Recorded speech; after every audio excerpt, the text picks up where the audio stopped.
سیګار د جمهوریت له سقوط وروسته په اسلامي امارات پسې پروپاګاندا شروع کړې ده. سلام درنو لیدونکو، ستړي مشي.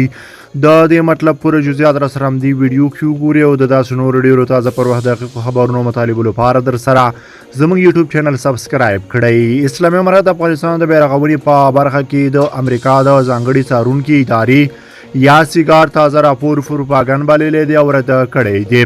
د اسلامي امارات ویان ذبیح الله مجاهد ویلي چې دا اداره د جمهوریت په وخت کې د امریکا د لګښتونو د کنټرول او محاسبې مسؤلیت درلود او اوس په اسلامي امارات پسې د پروپاګاندا وظیفه پر غاړه لري.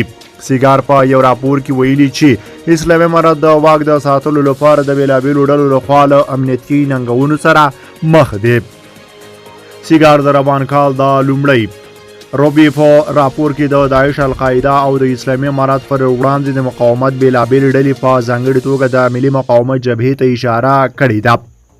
د ادارې ویلي چې القاعده لا هم د امریکا پر ګټو برید ته ژمنه ده او همداراز داعش د طالبانو لپاره ستر ګواښ دی. د افغانستان د بیرغونې لپاره د امریکا ځانګړي څارونکي په افغانستان کې د داعش د جنګیالیو شتون له 0 تر 3,000 پورې کسانو اټکل کړی دی.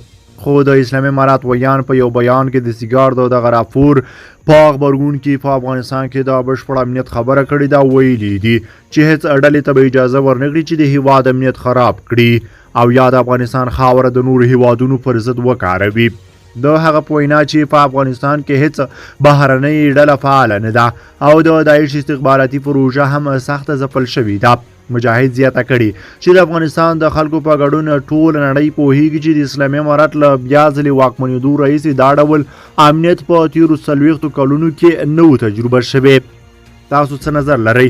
په دې اړه مو سره خپل نظریات کمنټ کې شریک کړئ او د داسې نورو ډېرو تازه پر وخت دقیقو خبرونو مطالبو لپاره در سره زموږ یوټیوب چینل سبسکرایب کړئ.